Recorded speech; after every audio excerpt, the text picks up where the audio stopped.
Саламатсыздар ма оқушылар? Бүгін біздер сіздермен көне түркі мәдениеті тақырыбына тоқталатын боламыз.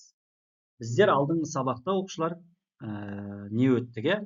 Оғыз, қимақ өттік және оның алдында түрік қағанаттарын өткен болатынбыз. Түргеш, Қарлық, Батыс, Шығыс түрік қағанаты және ұйғыр қағанаттарын өткен болатынбыз. Енді соларға қатысты біз көне түркі мәдениетін өткелі жатырмыз. Жалпы көне түркі мәдениеті деп біз 6-шы және 9-шы ғасырлар аралығын айтамыз. Түркілер әлем сахнасына жалпы металл өндірісімен шыққан болатын. Яғни оларда металл өндірісі жақсы дамыған. Археологтар 5-9 ғасырлар аралығында балқытылған металл қалдықтарын тапқан, яғни 5-9 ғасырларға жататын. Түркілерде қуатты әскери жасақтар болды. Оның себебі ол металл өндірісінің жақсы дамуына байланысты, яғни темір өндірісі өте жақсы дамыған. Сол себепті оларда жақсы қару-жарақпен қаруланған деген сөз. Келесі, түркілердің негізгі кәсібі ол көшпелі және жартылай көшпелі мал шаруашылығы болып табылады. Көшпелі және жартылай көшпелі. Оны білеміз. Түркілер деректерінің бірінде тұрақты мекен жоқ, бірақ әрқайсының, яғни әр рудың өзіндік тиесілі жері бар деген көрсетеді. Яғни жайылым тең құқықты барлық мүшелерге тиесілі деген сөз. Түркілердің негізінен өсірген қой, жылқы және түйе, ірі қара малдарын жақсы өсірген. Бірақ олар маңызды рөл алмаған. Негізінен қой мен жылқы өте төзімді болғаннан кейін сол малдарды көп өсірген болатын. Түркілер негізінен киіз үйде тұрған. Түркілерде 900 адамға дейін сыятын киіз үйлер болған. Ол византиялық елші Менандр жазып кеткен. Менандр протектор деген адам бар. Сол 900 адамға дейін сыятын түркілерде киіз үй болған деп айтып кеткен. Алтын тақты, жібек жамылғылы алтын тауыс, яғни павлин қонақталған киіз үй туралы осы Менандр протектор жазып кеткен болатын. Түркілер үшін тасымалдауға жеңіл, ең қолайлы үй ол киіз үй. Қазақтарда білесіздер, осы киіз үйде тұрған болатын. Яғни көшпелілердің көп бөлігі осы киіз үйде тұрған. Түркілер аңшылықпен жақсы айналысқан. Маңызды шаруашылықтардың бірі аңшылық болып табылады. Түркілердің аң аулау түрі қаумалап жүріп аң аулау. Яғни талпа болып аулайды. 10 шақты, 20 шақты адам болып қаумалап жүріп аулайды. Жалпы аң аулау тек қана азық үшін емес, әскери жаттығу болған. Жақсы, аң аулаудың түркілердің өміріндегі рөлі азық-түлік пен терісін жамылу және әскери жаттығу жаңа айтқанымыз. Із кесу, барлау, қаумалау деген сияқты әдістерді меңгерген. Келесі шаруашылық егіншілікте болған түркілерде. Ежелден отырықшы егіншілік мәдениет дамыған жер біздің Қазақстанның оңтүстігі мен Жетісу өңірлері. Міне, Іле, Шу, Талас, Сырдария өзендері аралығында болған. Осы жерлер отырықшылықпен айналысқан екен. Көшпелі адамдар, алайда олар жер өңдейді деп қарлықтар туралы Әл-Идриси жазып кеткен екен. Талас пен Шу өңірінде соғдылықтардың қоныс аударуы жеделдетті отырықшылыққа көшу мен егіншіліктің дамуын. Яғни соғды тайпаларының келуі егіншілік пен отырықшылықты дамытты деген сөз. Жетісу жерінде көне арықтар сақталған, Іле өзенінің бойында, яғни суаратын арықтар табылған екен. Шу Талас алқабында және Алатау аңғарында тұрғындар суармалы егіншілікпен айналысқан. Су қоймалары салынған. Қолөнердің дамуы. 6-9 ғасырларда түркілердің керуен жолдары бойында сардобалар кездескен. Сардоба дегеніміз осындай құдықты айтады. Күмбезді құдық демесек болады. Түркілер тастан салынған киіз үй тәрізді ескерткіштер жасалды. Оларды дың ескерткіштері деп атайды екен. Міне, мынаған назар аударсаңыздар болады. Дың ескерткіштері мынау сардоба. Қолөнердің дамуы. Түркілерде адам бейнеленген тастар бар. Ол балбал тастар. Міне қараңыздар, осы балбал тасты аталады. Ескерткіштер. Балбал мүсіндер соғылды қабірлерге және ғибадат өткізілетін жерлерге, жақын жерлерге. Түркілер аруақтарды санады, өздерінің қорғаушылары ретінде санаған. Діннің таралуына байланысты түркілерде адамның бетін бейнелеу, яғни балбал тас қою жойыла бастады. Соның ішінде ислам дінінің таралуы. Адамды бейнелеу өнері исламның біршама кейін енген жерлерде, мысалға Дешті Қыпшақта 12-13 ғасырларға дейін сақталған екен. Ислам дінінің енуімен балбал тас қою жойылған. Енді қала мәдениетінің дамуы. Оңтүстік Қазақстанда орта ғасырлық қала мәдениеті қалыптасты. Ежелгі қаңлылар дәстүрінен бастап. Біз айттық қой, қаңлылар ежелгі алғашқы отырықшы тайпалар десек болады. Оңтүстік Қазақстан жеріне соғдылардың келуі қала мәдениетін үлкейтті. Ең ескі қалалардың бірі қазірге дейін жетіп келе жатқан ол Тараз қаласы. Әйгілі түрік қаласы ретінде аталып көрсетілген орта ғасырлық қала Тараз қаласы. Бұны кейін көпестердің қаласы деп атайды. Яғни саудагерлер қаласы деген сөз. Орта ғасырлық қалалардың негізгі халқы болды, олар түркілер. Ерте орта ғасырларда қала мәдениеті дамыған біздің оңтүстік Қазақстанымыз және Жетісу аймақтары екен. Негізінен қала дамыған жер. Қалалар үш бөліктен тұрған екен, цитадель, Шахристан және Рабат деп бөлінген. Қаланың орталық бөлігі цитадель деп аталған, қаланың басшысы тұратын болған. Цитадель қуатты қорғаныс жүйесі, салтанатты дәліздер, сақтау қоймалары болған цитадельде. Цитадельдің сыртын Шахристан қоршап тұрған. Шахристан қала ақсүйектердің тұратын жері. Рабат қолөнерші, сауда, шаруалар тұратын жерді айтады. Рабатта қаланың негізгі халқы өмір сүреді. Қараңыздар, Шахристан міне негізгі орталықта, оның ішінде цитадель деген бар. Шахристанда ақсүйектер тұрса, цитадельде қала басшысы тұратын болған. Рабат деген егіншілер, қолөнершілер орналасатын қаланың сыртқы бөлігін айтады. Жаттап алыңыздар, Жақсы, міне қараңыздар, қаланың несіне, орта ғасырлық қаланың құрылымына тоқталайық. Сауда, діни, мәдени құрылыстар мен моншалар Шахристанда орналасқан екен. Рабат Шахристаннан тыс жерде орналасқан қала маңындағы қолөнер алаңы болып табылады.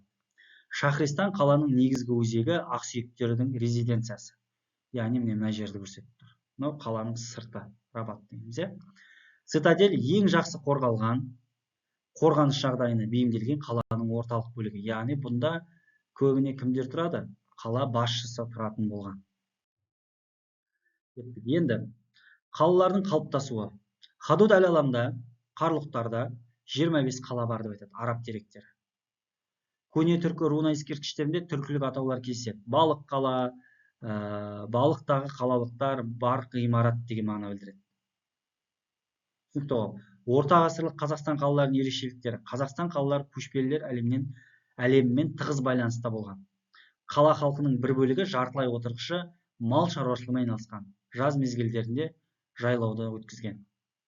Яғни жаз мезгілдерін жайлауға барып, киіз үйде тұрып өткізген деген сөз.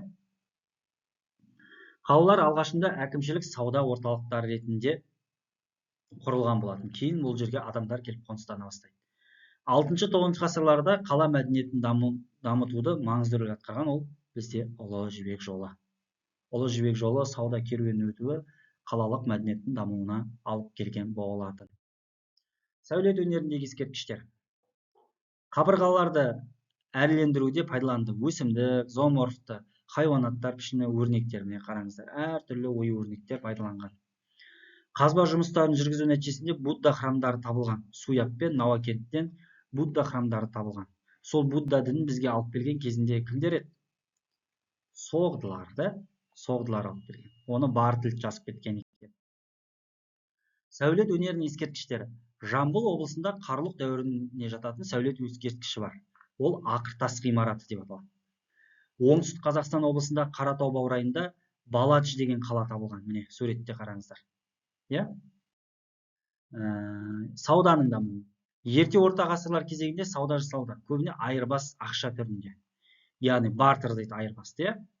Ақша айырбасының болғандығын дәлел бола алады. Ол Отырар, Тараз қаласында теңгелер табылған. Даже түргештер 716-766 жылдар ма теңге соққан деп айтады. Енді көшпелілермен арадағы айырбасқа арналған жәрмеңкелер бізде Испиджаб, Тараз, Отырар жерінде орналасқан жәрмеңкелер. Жәрмеңке деген сауда орталығы болып табылады. Енді түргеш қағандардың теңгелері Суябта шығарылды. Жаңа айттым мен сіздерге. Шу алқабында ірі сауда орталығы ол Суяб қаласы болған.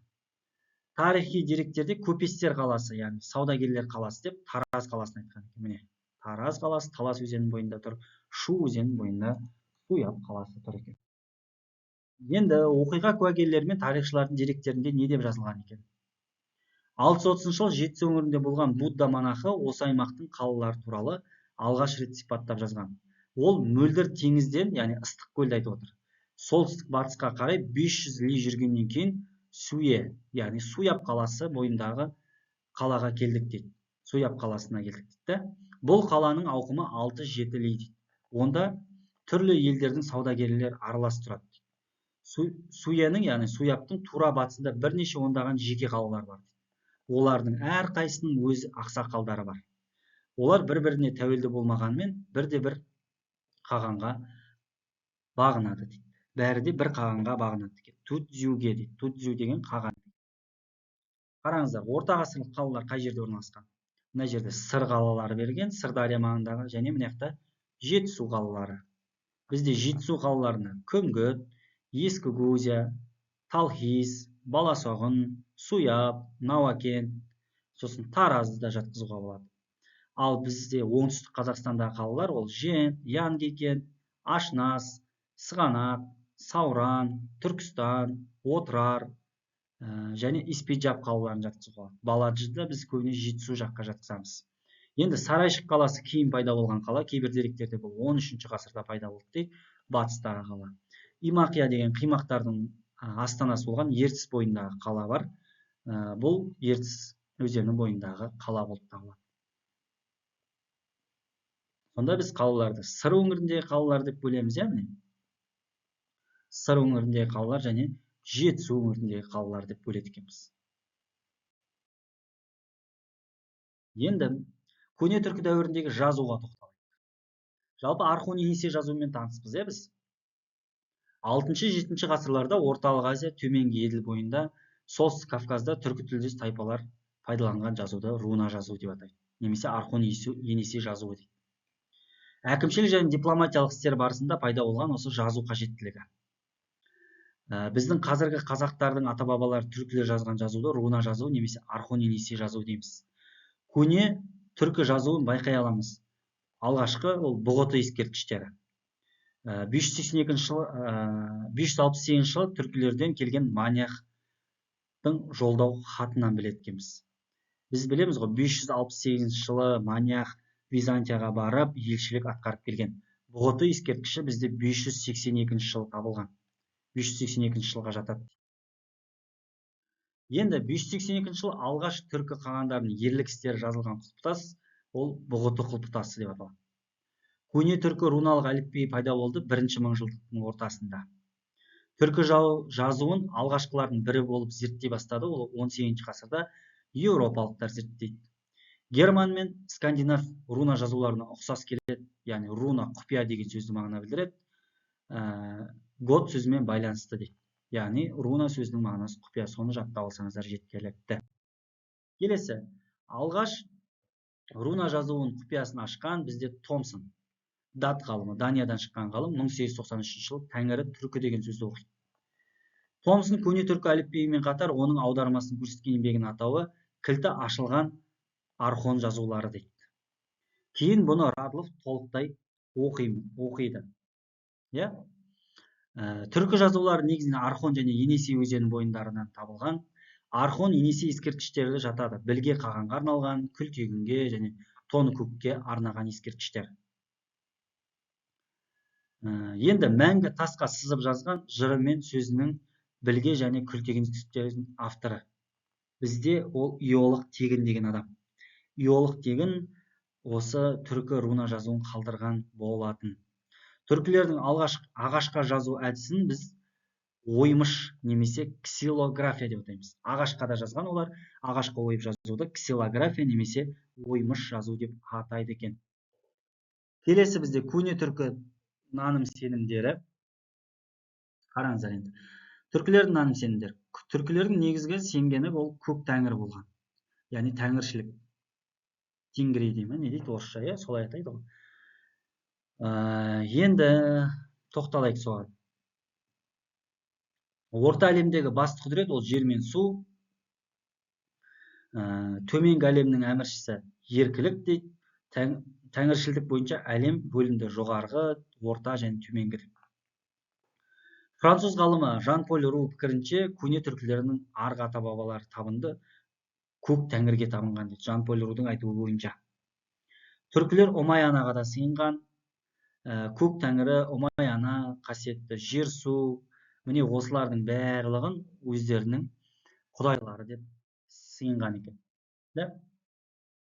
Тәңіршілдікте зор берілді дейді. Ата баба рухына табыну, аруаққа табынған. Қазақтарда әлі күнге дейін сақталды ата баба рухына табыну. Әлі күнге дейін біздің дәстүрімізге еніп кеткен екен. Түркілерде халықты тәңірмен жалғастырушы ол Қорқыт ата. Жалпы Қорқыт атаның несін білеміз ғой? Қайда барсаң да Қорқыттың көрі деген бар, Қорқыт ата не істеді? Қорқыт ата мәңгілік өлмейтін жер іздеді. Оны тапты ба? Жоқ, тапқан жоқ, Ақыр аяғында ол бір өзеннің бойында кілемін жайып, қобыз тартып отқан кезде жылан шағып өлтірді дейді. Мәңгілік өмірді таппай өткен аңыз бар. Жақсы. Түркілерде ауруды емдеп, бақытсыздықтан сақтайтындығына, балаларды түрлі сырқаттан сақтайды деп Қорқыт атаға сенген екен. Орта ғасырлық жырау, қобызшы, мәңгілік жерұйықты іздеген ол Қорқыт ата, яғни мәңгілік өлмейтін жерді іздеген деген сөз. Енді бізде түркілерде буддизмде дамыған. Буддизмді алып келген бізде мана айтқан соғдылар. Соғдылар алып келген болады. 7-8 ғасырлардың басында 100-ге жуық монастырлар жұмыс істеп, мыңдаған монахтар жұмыс жасаған аймақ ол Жетісу мен Орталық Азия жері дейді. Орта Азия біраз елдерінде Будда діні таралған, яғни соғдылардан таралған екен. Манихейлік және зороастризм деген дін бар. Бейнелеу өнері мен музыканы дамыту үлкен рөл атқарған дін ол манихейлік дін. Орта ғасырлық Тараз қаласындағы кейбір қабір бұл аймақта кеңінен таралған дін зороастризм. Зоро деген, Авеста деген кітапты өттік қой. Сол зороастризмнің қасиетті кітабы болып табылады. Иран жерінен келген бізге. Біздің заманымыздан бұрын 7-6 ғасырларда ежелгі Иранда дамыған дін ол зороастризм 1-ші мыңжылдықта пайда болған. 3-ші ғасырдың соңында ежелгі Иран жерінде пайда болып, түркілер арасында тараған дін ол манихейлік дін. Христиан дінінде тараған. 5-ші ғасырдың ортасында христиан дінінен патриарх Несторидің жеке бөлген бағыты Несториандық дін тарайды. Енді Византиядан қуылған соң Арабияға, Сирияға және Иран территориясына, содан кейін Орталық Азияға тараған христиан дінінің бір бөлігі ол Несториандық дін болып табылады, ілім. 7-8 ғасырларда христиан діні орындары табылған қалалар ол Тараз бен Мерке қалаларында. Несториандық христиан ілімі мен көшпелілердің арасындағы ұқсастық тақуалық дейді. Аскетизм, Түркі қоғамдағы жол берілмеді. Дінге еріктілік, діндердің қандай да бір бәсекелестігіне. Будда, манихей, несториан діндері түркі ортасына енгенмен, бұл діндердің ешқайсысы тәңіршілдік дінін ығыстыра алмады. Тәңіршілік дінін кейін ығыстырып шыққан ол ислам діні.